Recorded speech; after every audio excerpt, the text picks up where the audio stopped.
l'ablution des mains du Kohen avant la Birkat Kohanim. Alors, je voudrais commencer cette réponse par la fin. Ce lavage est-il une mesure de propreté ou bien de pureté? Alors, il y a à ce sujet une marloquette entre le Tosfot et le Bet Yosef.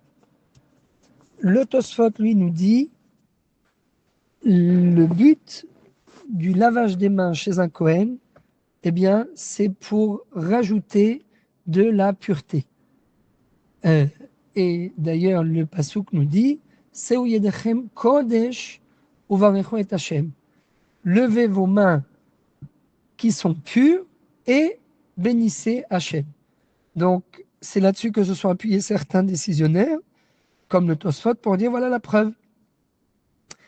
Le but de l'ablution des mains avant la Birkat Kohanim, c'est de rajouter de la Kedusha, et ça n'a rien à voir avec la propreté. Le Bet Yosef lui dit non, ce n'est pas un problème de pureté, ce n'est pas une question de pureté, c'est une question de propreté. Avant de s'adonner à réciter la Birkat Kohanim pour bénir tout l'âme Israël, eh bien, il faut que les mains soient propres. Quelle est la conséquence pratique à cette question? Eh bien, tout d'abord, c'est de savoir est-ce que quelqu'un, comme vous le posez ici, un Kohen qui n'aurait pas envie de se déplacer pour se laver les mains avant Birkat Kohanim, peut-il s'appuyer sur l'ablution des mains qu'il a fait le matin en sortant de chez lui, sans avoir besoin de se relaver les mains avant la Birkat Kohanim ou pas?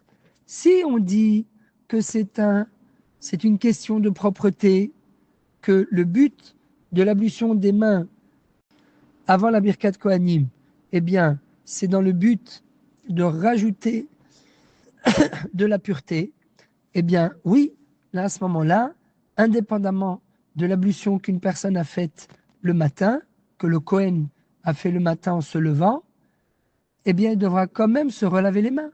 Parce que justement, le but, c'est de rajouter de la pureté. Alors que si le but, ce n'est qu'un problème de propreté, alors là, eh bien, quelqu'un qui se serait lavé les mains le matin et qui aurait pris soin depuis le moment de l'ablution des mains le matin chez lui à la maison en se levant jusqu'au moment où il va faire Birkat Kohanim, il prend soin de ne pas salir ses mains, eh bien dans ce cas-là, oui, on peut lui excuser, on peut l'acquitter et l'iftor auto, j'ai oublié, on peut le décharger de la Netilat Yadayim de avant Birkat Kohanim. Pourquoi? Eh bien parce que, étant donné que ses mains sont propres, il les a gardées propres depuis le matin, il n'est pas obligé de se relaver les mains. Donc voilà une première conséquence pratique. Quelqu'un qui ne voudrait pas, n'a pas envie de se déplacer, il ne veut pas se laver les mains, eh bien ça dépend si il a fait en sorte de garder ses mains propres ou pas. Si il a fait en sorte de garder ses mains propres, eh bien on pourra s'appuyer. Alors, le Shulchan Aruch dans Siman Kuf Kafret, lui, 128, il tranche comme quoi c'est une mesure de pureté. L'echatrila, dans l'idéal, il vaut mieux se laver les mains avant Birkat Kohanim, comme on le fait toujours, pour rajouter justement de la pureté.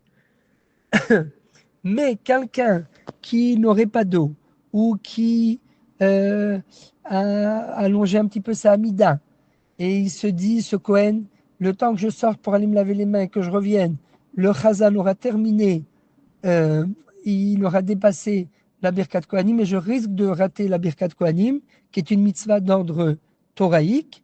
Eh bien, dans ce cas-là, il pourra s'appuyer sur l'avis du Bet Yosef a posteriori et se décharger de se laver les mains avant Birkat Kohanim.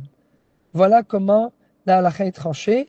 L'echatrila, dans l'idéal, il faut se laver les mains. Bediavad a posteriori, quand on est dans un cas de force majeure, eh bien, le Kohen peut être exempté de se laver les mains.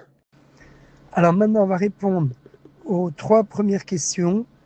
La Birkat Kohanim doit être faite avec un keli, un ustensile, oui, comme si on faisait Netilat Yadayim. 3 fois chaque main. Maintenant, est-ce que c'est 3 fois alternativement sur chaque main, ou bien, comme on fait le matin quand on se lève quand on se lève du lit, pour les avir et ruach hatum'a, ou bien est-ce que c'est 3 fois sur la même main, comme on fait avant de manger du pain. Donc, a priori, normalement, donc on continue la marloquat entre Rashi et Tosfot d'un côté et le Rambam de l'autre.